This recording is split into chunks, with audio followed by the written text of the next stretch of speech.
What is the Israeli perspective on aid getting in?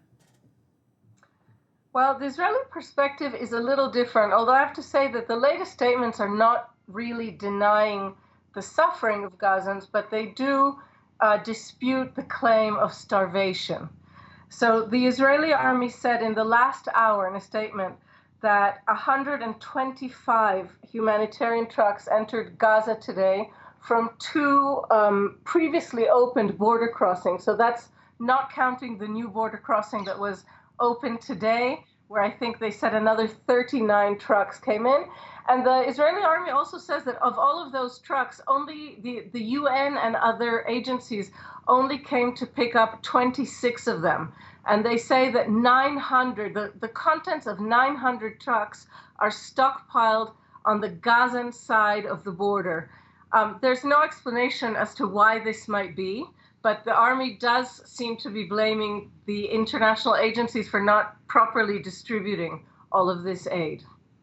Well, Noga, that's the situation then in Gaza, or our best understanding of what's happening in Gaza. Let's talk then about what's happening in the West Bank, where the Israeli Minister of Finance has spoken about annexing Israeli settlements in what is the occupied territory there. Let's just take a listen to what it is that he had to say yesterday. The only way to remove the threat of a terrorist Palestinian state from the agenda is to implement Israeli sovereignty over all of the Judea and Samaria settlements. Well, those are the words of Bezalel Smotrich, hardline right-wing cabinet minister. As I say, he's the finance minister, Noga. Has Netanyahu's office confirmed or indeed denied what he just said there, that annexation is indeed their plan? Netanyahu's office, remarkably, has simply not reacted at all. Bezalel Smotrich is an important minister. He's not just finance minister, but he's a key to keeping Netanyahu's coalition together.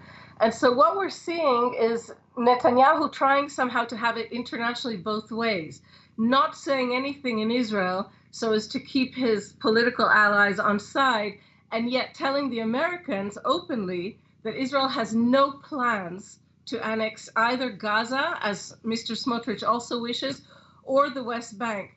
Inside Israel, Smotrich has been the subject of quite a bit of mockery today because the government he represents has failed to implement Israeli sovereignty on the south, which was attacked last year by Hamas and remains largely a wasteland, and on the north, which is facing daily attacks, constant attacks from Hezbollah in Lebanon.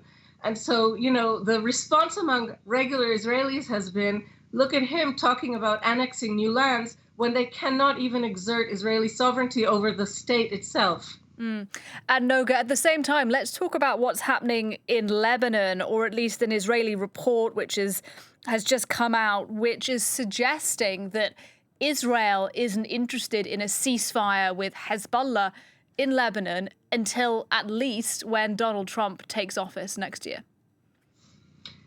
Right.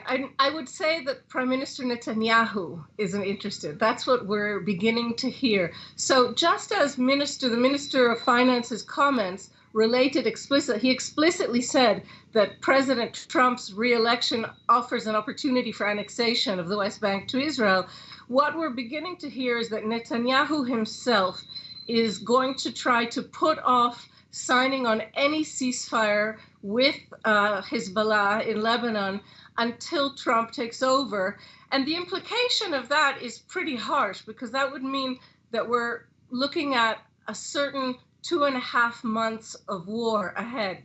Now, of course, this is just a report, and this seems to reflect these kind of statements that are being made by many of Netanyahu's ministers, but it does give us a sense of at least trial balloons that the Israeli government is putting out there in public. Noga Tarnopolsky talking to us there live from Jerusalem. Thanks very much indeed.